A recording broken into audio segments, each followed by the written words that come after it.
Hi friends, welcome to Renuka Malathi சமையல். Today special பருப்பு உருண்டை குழம்பு. வாங்க நம்ம எப்படி செய்யுதுன்னு வீடியோக்குள்ளே போய் பார்க்கலாம். அதுக்கு நாங்கள் கடலைப்பருப்பு ஊற வச்சுருக்கோம். இப்போ மிக்சியில் அரைச்சிட்டு என்ன செய்ய போகுதுன்னு காட்டுறோம். வாங்கம்மா, கடலைப்பருப்பு ஊற வச்சுட்டேன். ஒரு 2 மணி நேரம் நல்லா ஊறிச்சு. ஆனால் 1.5 கிளாஸ் ஊற வச்சுக்கிறோமா. இந்த கிளாஸில் 1 டம்ளர் போட்டுக்கிறோமா. இப்போ ஊற வச்சாச்சு. இப்போ அரைச்சிக்கலாம் மிக்சியில் போட்டு.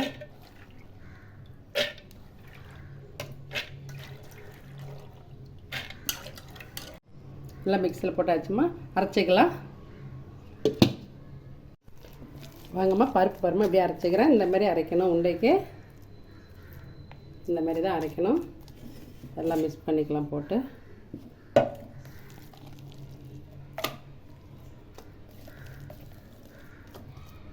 வாங்கம்மா, அரைச்சாச்சு. இப்போ இதெல்லாம் போட வேண்டியதெல்லாம் போட்டுக்கலாம். 3 பச்சை மிளகாய் பொடியாக அரிஞ்சு வச்சுக்கிறேன். இஞ்சி கொஞ்சம் பொடியாக அரிஞ்சு வச்சுக்கிறேம்மா. நல்லா இவ்வளோ சைஸில் எடுத்து கட் பண்ணி வச்சுக்கிறேன். ஒரு வெங்காயம் 100 கிராம் அரிஞ்சு வச்சுக்கிறேன் பொடியாக. கொஞ்சம் கொத்தமல்லி போட்டுக்கலாம். அரைக்கிற ஒரு பொடி நைஸாக அரிஞ்சு வச்சுக்கிறேம்மா.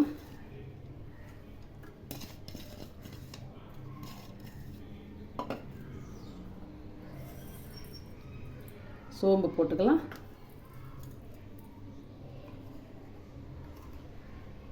உண்டைக்கு தேவையான உப்பு போட்டுக்கலாம்.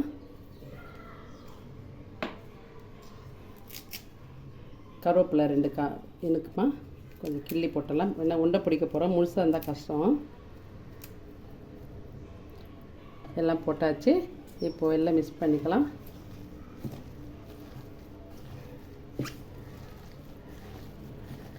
அரைக்கீரை போட்டு உண்டை செய்யுங்கம்மா, நல்லாயிருக்கும். உண்டை குழம்பு அவ்வளோ சூப்பராக இருக்கும். இந்த உண்டை அவ்வளோ சாஃப்டாக இருக்கும். அந்த குழம்புல எடுத்து சாப்பிட்டோம்னா கல் அட்டெல்லாம் இருக்காது. அரைக்கீரை மாத்திரம் அவ்வளோ சாஃப்டாக இருக்கும்.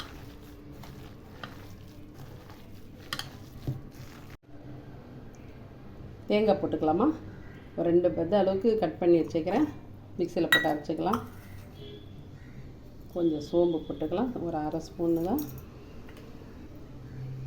ஒரு 6 முந்திரி போட்டுடலாம். கொஞ்சோண்டு கசகசாய் போட்டுக்கலாம். நல்லா நைஸாக அரைச்சி எடுத்துக்கலாம். எல்லாம் மிக்ஸ் பண்ணிட்டோமா. உண்டைக்கு இட்லி குண்டாவில் தண்ணி ஊற்றி மேல் தட்டி வச்சுக்கிறோமா. எல்லாம் உண்டையை பிடிச்சி நம்ம தேவையான உண்டை சைஸு பிடிச்சி வச்சுக்கலாம். இப்போ இட்லி குண்டா மேலே வச்சிடலாம்.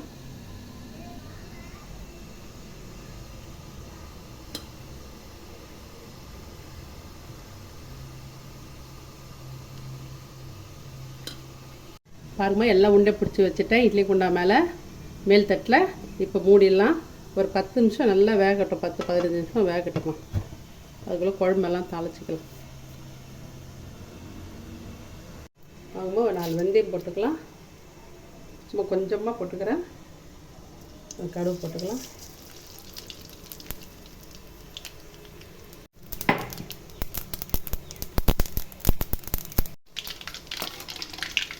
நல்ல வெந்தயம் நல்ல கோல்டன் கலர் வரணும். ஏன்னா நல்லா பொரிஞ்சு இருக்கணும். வெந்தயம் வாசனை வரணும். இல்லைன்னா கசப்பாக இருக்கும் குழம்பு. நல்லா பொரியணும். இந்த அளவுக்கு பொரிஞ்சு இருக்கணும்.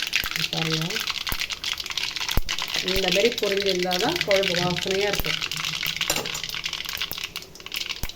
சின்ன வெங்காயம் பொடியாக அரிஞ்சு வச்சுக்கிறேன், போட்டுக்கலாம். பெரிய வெங்காயம் பொடியாக அரிஞ்சு வச்சுக்கிறேன். எல்லாம் 2 சேர்த்து ஒரு 100 கிராம் இருக்குதுமா. நல்லா வதங்கணும்.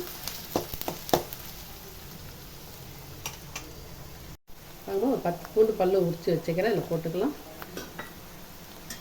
முதல்லே போடக்கூடாது, கரிஞ்சி போடும். இப்போ இந்த 3/4 பாகம் வெங்காயம் வதங்கின பேர் தான் போடணும்.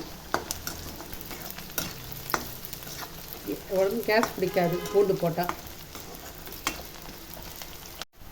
பாருங்கள், வெங்காயம் இந்த அளவுக்கு நல்லா வதங்கணும். அப்போ தான் குழம்பு நல்லாயிருக்கும். கருவேப்பிலை போட்டுக்கலாம்.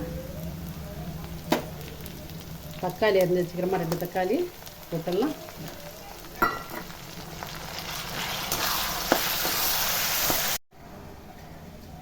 ஒரு நெல்லிக்காய் சைஸில் புளி எடுத்து கரைச்சி வச்சுக்கிறோமா. இப்போ அதில் மிளகாப்பொடி போட்டுக்கலாம்.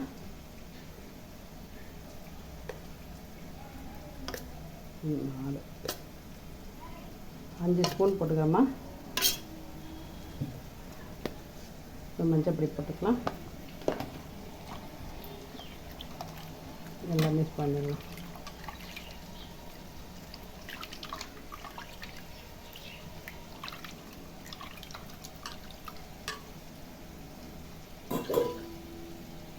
இந்த வெங்காயம்லாம் வதங்கி வச்சு ஊற்றி இதை எடுத்து குழம்புல போட்டுக்கலாம்.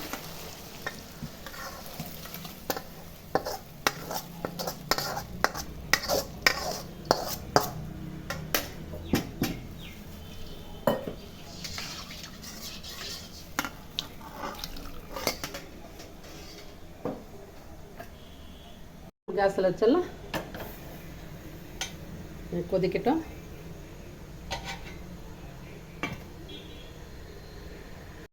குழம்புக்கு உப்பு போட்டுடலாமா. உண்டை மாவில் உப்பு போட்டுக்கிறோமா. இப்போ தேவையான உப்பு போட்டுக்கலாம்.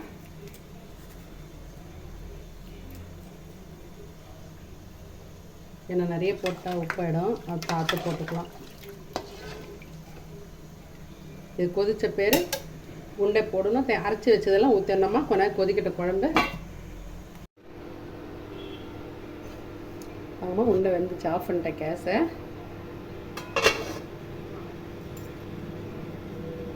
பாருங்க, ஒட்டில் நல்லா வெந்துடுச்சு.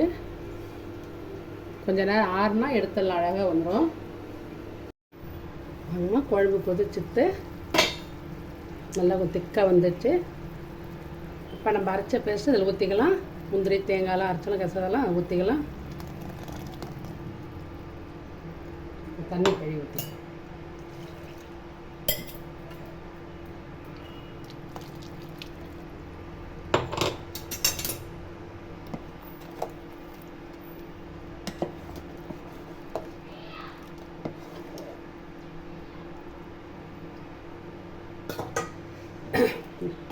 உண்டை நல்லா ஆறிடுச்சுமா.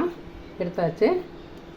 பாருங்கள், ஒன்றோட ஒன்று ஒட்டில் எல்லாம் தனித்தனியாக நல்லா இருக்குது பாருங்கள். அப்படியே எடுத்து வச்சு அவ்வளோ சாஃப்டாக இது பாருங்கள். எப்படி அமைஞ்சது பாருங்கள். அப்படியே குழம்புலையும் போட்டாலும் அப்படியே இருக்கும், அவ்வளோ சாஃப்டாக இருக்கும். ஏன்னா இந்த அரைக்கீரை போட்டோம்னா அவ்வளோ நல்லா இருக்குமா. நீங்களும் இந்தமாரி அரைக்கீரை போட்டு செஞ்சு சாப்பிட்டு பாருங்கள். உண்டை குழம்பு இவ்வளோ சூப்பராக இருக்கும். இப்போ இதில் போட்டெல்லாம் குழம்புல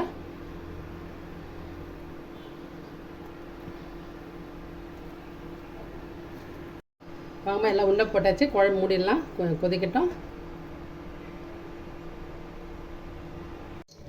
வாங்கம்மா, குழம்புல நல்லா சுண்டிடுச்சு. நல்லா எண்ணெய் மிதக்குது. நல்லா வாசனையாகவும் இருக்குது. நல்ல வாசனம்மா. பருப்பு உருண்டை குழம்பு அதில் கீரை போட்டு பூண்டு வெந்தியெல்லாம் போட்டுக்கிறோம்ல, சோம்புலாம் நல்லா வாசனையாக இருக்கும். நல்லாயிருக்கும் குழம்பு. 2 நாளைக்கு வச்சுக்க சாப்பிட 2-3 நாளைக்கு கூட போடணும். ஃப்ரிட்ஜில் கூட எடுத்து வச்சுக்கலாம் ஒரு வாரத்துக்கு. லேசாக கொத்தமல்லி போட்டு அப்படியே அரைக்கலாமா. கேஸ் சாப்பிட்றதுலாம் இருக்குது. பக்காவாக வந்துருக்கு குழம்பு. லேசாக மூடி வச்சிடலாம். வாங்கம்மா, உண்டை குழம்பு ரெடி ஆச்சு. பாருங்க, செம்மையாக வந்துருக்கு. நல்லா வந்துருக்கும். நல்லா இருக்கும்மா. இந்த உண்டை குழம்பு அவ்வளோ வாசனையாக இருக்குது. குழம்புல கூட கரைஞ்சி கூட போல பாருங்க. அப்படியே இருக்குது பாருங்கள். உண்டை கரைஞ்சி போகாது, குழம்பும் திக்னஸாக ஆகாது. உண்டை குழம்பு அப்படியே களி மாரி கெட்டியாகிடும். அந்த மாதிரி கெட்டியாக அவ்வளோ பாருங்க. அவ்வளோ அழகாக இருக்குது பாருங்க. இந்தமாரி இட்லி குண்டால வேக வச்சு இந்தமாரி அரைக்கீரை போட்டு பண்ணி பாருங்க. முருங்கைக்கீரை கூட போடலாம். முருங்கைக்கீரை போட்டு கூட செய்யலாம், நல்லா இருக்கும்.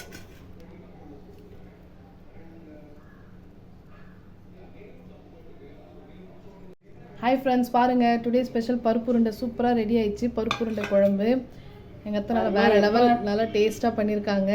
பார்க்கறதுக்கே சாப்பிடணும் போல் இருக்குது. உண்டையை ஏதோ கீரை போட்டிருக்காங்க, அதில் அரைக்கீரை. பாருங்கள், சூப்பராக எப்படி பாருங்க. கட் பண்ணால் அப்படியே கட் பண்ணது பாருங்கள் எப்படி இருக்குது. இது நல்லா ஹெல்த்தியான குழம்பும் கூட. கடலப்பருப்புனா சில பேர் வேணான்னுவாங்க வயசானவங்களாம். ஆனால் வந்து இது வந்து யார் வேணாலும் சாப்பிடலாம். அதில் கீரை போட்டு செஞ்சு சாப்பிட்டா எல்லாருமே சாப்பிட்லாமா. யார் உடம்பும் ஒன்றும் ஆகாது. ஒரு உண்டை குழம்பு சாப்பிட்டா இறங்க அது அப்படியே சாப்பிட்டா வந்து பாருங்க. எப்படி கட் பண்ணது பாருங்கள் ஸ்பூனில். நல்லா இருக்கும்மா. இந்த மாதிரி வச்சு சாப்பிட்டு பாருங்கள். இந்தமாதிரி செஞ்சு ட்ரை பண்ணி பாருங்கள். மறக்காமல் எங்கள் சேனலை சப்ஸ்கிரைப் பண்ணுங்கள். எங்கள் வீடியோ பிடிச்சிருந்தா லைக் பண்ணுங்கள், ஷேர் பண்ணுங்கள். அடுத்த வீடியோவில் பார்ப்போம்.